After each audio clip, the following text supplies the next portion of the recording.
छत्तीसगढ़ का, जहां रायपुर में प्रेस कॉन्फ्रेंस का रुख करते हैं। इस दौरान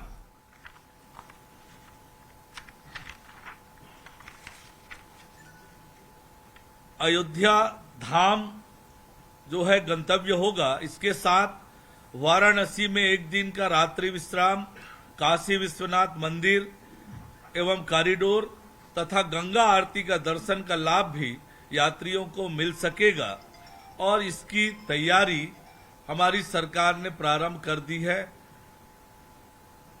दूसरा बड़ा निर्णय जो हमारी सरकार ने लिया है, राज्य के महाधिवक्ता के पद पर वरिष्ठ अधिवक्ता श्री प्रफुल्ल भारत की नियुक्ति का निर्णय किया है।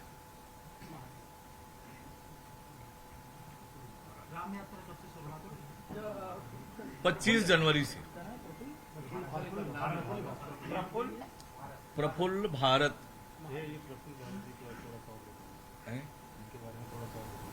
वरिष्ठ अधिवक्ता हैं, पहले अतिरिक्त महाधिवक्ता रह चुके हैं।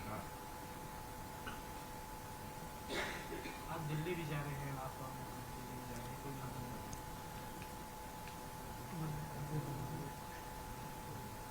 कल भारत मंडपम में स्वच्छ सर्वेक्षण का पुरस्कार वितरण है। हमारे प्रदेश को स्वच्छ सर्वेक्षण में प्रथम स्थान मिला है और कुल मिलाकर 6 इनाम हमारे राज्य को मिलने वाला है। उस पुरस्कार वितरण समारोह में शामिल होने के लिए माननीय मुख्यमंत्री विष्णुदेव साय जी और नगरीय प्रशासन मंत्री होने के नाते मैं स्वयं और हमारे 5 अन्य निकायों के पदाधिकारी, विभाग के अधिकारी इस समारोह में शामिल होने के लिए जा रहे हैं। इसके अलावा और कोई अन्य फैसले और कुछ? बस ये 2 महत्वपूर्ण फैसले आज के कैबिनेट की बैठक में हुए। लोकसभा को लेकर के क्या तैयारी है, क्या है तब तक? लोकसभा और धान को लेकर धान खरीदी से 31 रुपये पिछला वाला था, सरकार का बजट 14 को लेकर की बात। देखिए, कैबिनेट में वो विषय नहीं आया, कैबिनेट का विषय है नहीं। आज कैबिनेट में 2 विषय आया, लेकिन फॉर्मली हमने बाकी अन्य विषयों पर भी चर्चा की है। ब्रिजमोहन अग्रवाल ने पत्र लिखा भी है छुट्टी के लिए 22 तारीख। क्या छुट्टी? माननीय मुख्यमंत्री जी उस पर विचार करेंगे। एक पॉलिटिकल सवाल कांग्रेस ने अध्यक्ष आने से कांग्रेस के बड़े नेताओं ने तो मना कर दिया है। उस पर बैठ के दीजिए। मल्लिकार्जुन खड़गे ने मना कर दिया। उसको किस अर्थ में लेगा, क्या करना है? ये कांग्रेस का अब तक का जो चरित्र रहा है उसका ये साई सरकार की कैबिनेट बैठक खत्म होने के बाद डिप्टी सीएम प्रेस कॉन्फ्रेंस कर बैठक में लिए गए 2 महत्वपूर्ण फैसलों की जानकारी यहां पर दे रहे थे। कैबिनेट की बैठक में जो महत्वपूर्ण फैसला लिया गया है कि सरकार राम दर्शन योजना शुरू करेगी। इसके लिए जो पर्यटन विभाग है वो बजट अलॉट करेगा और यहां व्यवस्था की जाएगी ताकि अयोध्या धाम के दर्शन करते हुए फिर काशी विश्वनाथ होते हुए और वहां आरती देखने के बाद जो भक्त हैं वो वापस छत्तीसगढ़ लौट पाएंगे। इस तरह की योजना सरकार करने जा रही है। तो राम दर्शन योजना, जिसके तहत पर्यटन मंडल योजना का बजट अलॉट करेगा, गंगा आरती सहित प्रमुख जगहों के दर्शन श्रद्धालुओं को कराए जाएंगे और साथ ही महाअधिवक्ता के पद पर प्रफुल्ल भारत की नियुक्ति की गई है। इस बात की जानकारी भी डिप्टी सीएम अरुण साव दे रहे थे। अयोध्या में रामलला के दर्शन कराएगी सरकार। छत्तीसगढ़ पर्यटन मंडल योजना का बजट देगा। छत्तीसगढ़ सरकार की योजना के बारे में आपने जान लिया। बात कर लेते हैं मध्य प्रदेश सरकार की योजना पर, जिस तरह से सियासत अब शुरू हो गई है। लाडली बहना योजना की सीएम डॉक्टर मोहन यादव ने आज एक किश्त जारी की। योजना पर एक बार फिर राजनीति शुरू हो गई। सीएम ने जहां कांग्रेस पर निशाना साधा तो वहीं कांग्रेस ने हितग्राहियों की संख्या को लेकर सवाल खड़े कर दिए हैं।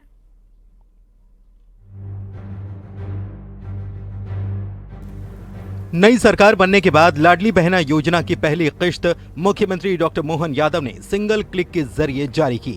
सीएम डॉक्टर मोहन यादव ने प्रदेश के 1.29 करोड़ लाडली बहनों के खाते में राशि ट्रांसफर की। बहनों के खाते में 1576.61 करोड़ रुपए ट्रांसफर किए गए।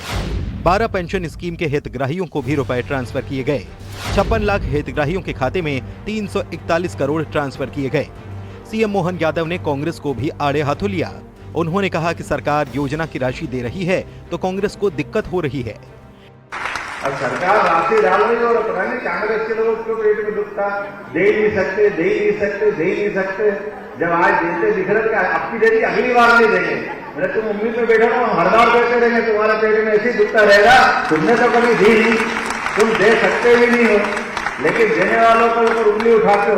अब तुम्हारी बुद्धि तुम्हारे पास हो तो अपन तो उसको क्या कह सकते, लेकिन जिसका हक है उसको देना पड़ेगा कि नहीं देना पड़ेगा।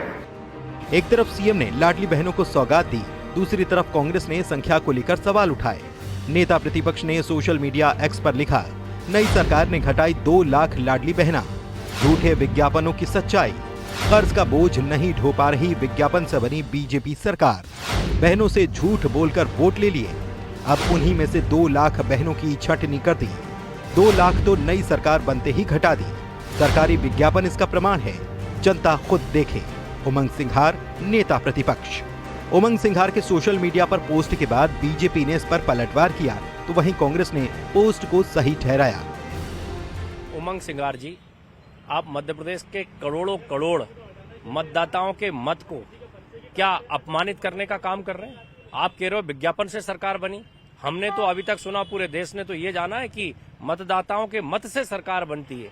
देखिए, आज सबसे बड़ा विषय यही है कि महिलाओं को ठगने का काम किया गया सत्ता हासिल करने के लिए भाजपा के द्वारा, जो चिंता का विषय है, चिंताजनक है। आपने जो झूठा वादा किया लाडली बहनाओं से, अब उनके जो पैसे जाने थे उनको वंचित कर दिया।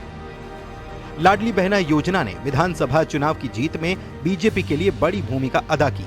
ऐसे में कांग्रेस की कोशिश बीजेपी के वोट बैंक में सेंधमारी की है। बीजेपी कांग्रेस की रणनीति को समझती है और इस वजह से करारा जवाब भी देती है। Bureau report, news 18।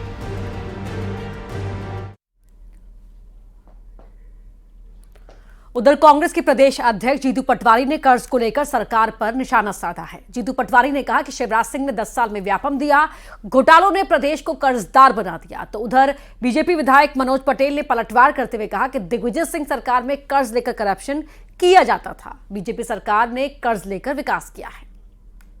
1000 करोड़ रुपया ईयरली हमें ब्याज देना पड़ा, फिर इस 2 महीने में 3 महीने में अब सरकार 28,500 करोड़ रुपया कर्जा लेगी, यानी लगभग 350 करोड़ रुपया रोज। तो आखिर इस प्रदेश के भावी भविष्य का क्या? 2003 के पहले कांग्रेस की सरकार हुआ करती थी। दिग्विजय सिंह जी भी 10 साल उन्होंने प्रदेश पे राज किया था। तब बिजली, सड़क, पानी, स्वास्थ्य, शिक्षा, हर क्षेत्र में हम बद से बदतर हालत में पहुंचे थे और तब भी कर्ज लिया जाता था। तो पहले आप वो हिसाब दें कि दिग्विजय सिंह सरकार ने कर्ज लेकर के क्या किया था। वो कर्ज लेते थे और करप्शन करवाते थे। यहाँ कर्ज ले रहे हैं और सरकार काम कर रही है। अयोध्या में रामलला की प्राण प्रतिष्ठा को लेकर कांग्रेस ने निमंत्रण को ठुकरा दिया है। सोनिया गांधी, मल्लिकार्जुन खड़गे और अधीर रंजन चौधरी प्राण प्रतिष्ठा के कार्यक्रम में नहीं जाएंगे। तो बड़ी खबर आपको बता रहे हैं, कांग्रेस ने निमंत्रण ठुकरा दिया है। कांग्रेस ने एक प्रेस रिलीज जारी करके कहा कि उन्हें यह निमंत्रण 1 महीना पहले ही मिल गया था, लेकिन अब कांग्रेस पार्टी ने यह फैसला लिया है कि जिस तरह से बीजेपी और आरएसएस इसे एक अपने इवेंट के तौर पर दिखा रहे हैं, तो ऐसे में कांग्रेस इस कार्यक्रम में नहीं जाने का फैसला लेती है। तो अधीर रंजन चौधरी भी नहीं जाएंगे। लोकसभा में विपक्ष के नेता हैं अधीर रंजन चौधरी, मल्लिकार्जुन खड़गे जो कांग्रेस पार्टी के अध्यक्ष हैं, और साथ ही सोनिया गांधी भी इस कार्यक्रम में शामिल नहीं होंगी।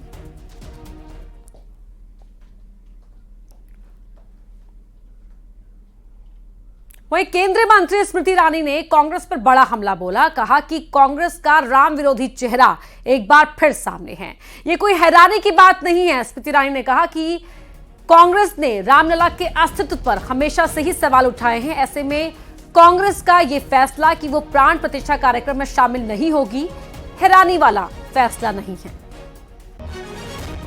और एक बार फिर कांग्रेस का चेहरा सामने आ गया है। कांग्रेस पार्टी का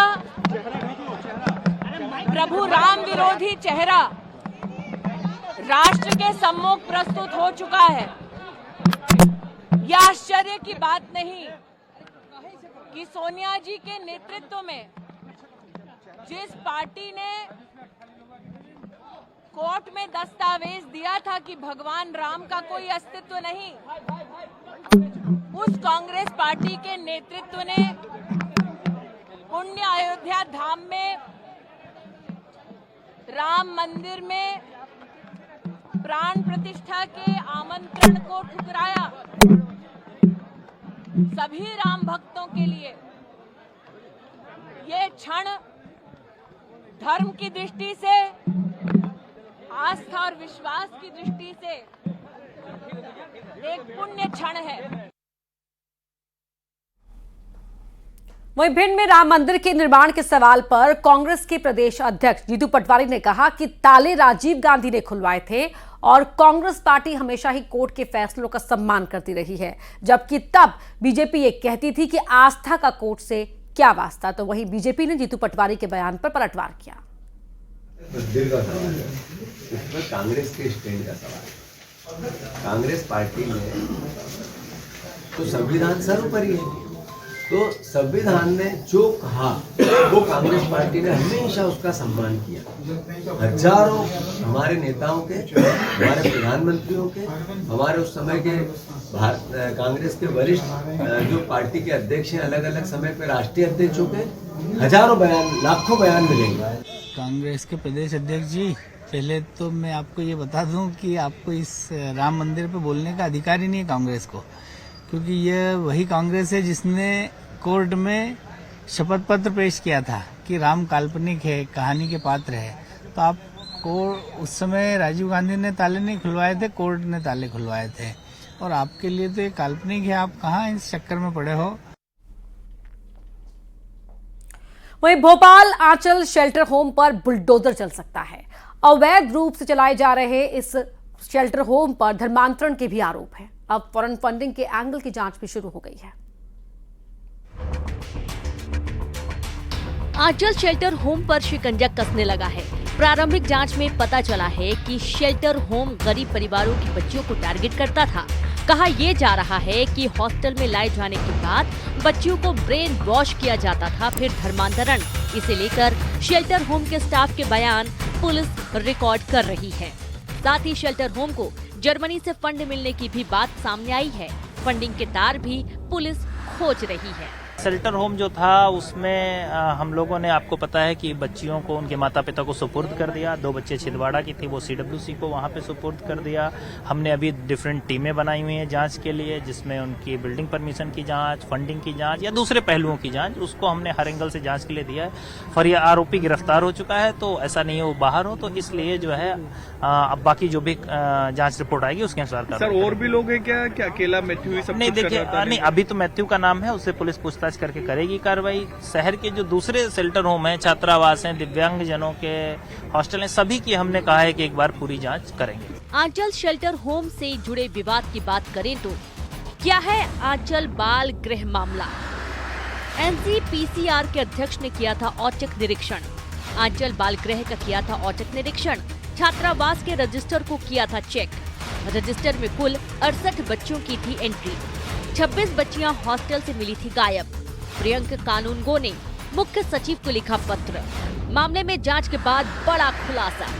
अवैध तरीके से चल रहा था शेल्टर होम। प्रारंभिक जांच चल रही है। बाल गृह, छात्रावास और दिव्यांग सेंटर्स की भी जांच चल रही है। ऐसे में कहा यह जा रहा है कि इस शेल्टर होम को लेकर जल्द बड़े खुलासे हो सकते हैं। Bureau report, news 18। Tamil film Annapoorani विवादों में आ गई है। जबलपुर में हिंदू सेवा परिषद ने निर्देशक, कलाकार समेत 4 लोगों पर FIR दर्ज की है। फिल्म पर भगवान श्री राम का अपमान करने और हिंदू समुदाय की भावनाओं को आहत करने के आरोप हैं।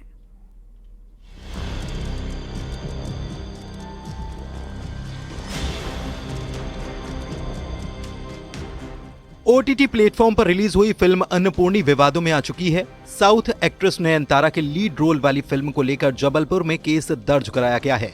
आरोप है कि फिल्म में भगवान श्री राम का अपमान हुआ है। हिंदुओं की भावनाओं को ठेस पहुंचाने का भी आरोप है। फिल्म में लव जिहाद दिखाया गया है। हिंदू सेवा परिषद ने फिल्म के निर्देशक, कलाकार समेत 4 लोगों पर जब ओमती थाने में FIR दर्ज करा दी है। बिना किसी अध्ययन के और एक विचारधारा को स्थापित करने के लिए जो फिल्म अन्नपूर्णा बनाई गई थी, उसमें हमारे प्रभु श्री राम जी के लिए अपमानित वाले शब्दों का उपयोग किया गया है और पूरी फिल्म में एक ऐसी विचारधारा को स्थापित किया गया है जो पूर्णतः अनर्गल है, गैर कानून है। इसी के चलते जबलपुर के थाना ओमती में हमने FIR दर्ज कराई है। अब सभी पर कानूनी कार्रवाई होगी और लगाम कसा जाएगा। जय श्री राम। फिल्म अन्नपूर्णी की बात करें तो तमिल फिल्म है अन्नपूर्णी। फिल्म में नयनतारा अहम भूमिका में, जय और सत्यराज भी अहम भूमिका में। अन्नपूर्णी के इर्द गिर्द फिल्म की कहानी। अन्नपूर्णी के शेफ बनने का होता है सपना। शेफ बनने के लिए आती हैं कई बाधाएं। 1 दिसंबर 2023 को रिलीज हुई फिल्म। रिलीज होने के बाद से ही फिल्म विवादों में आ गई थी। हालांकि OTT पर आने के बाद ये विवाद ज्यादा बढ़ गया और अब तो मामला भी दर्ज हो चुका है। Bureau report, news 18।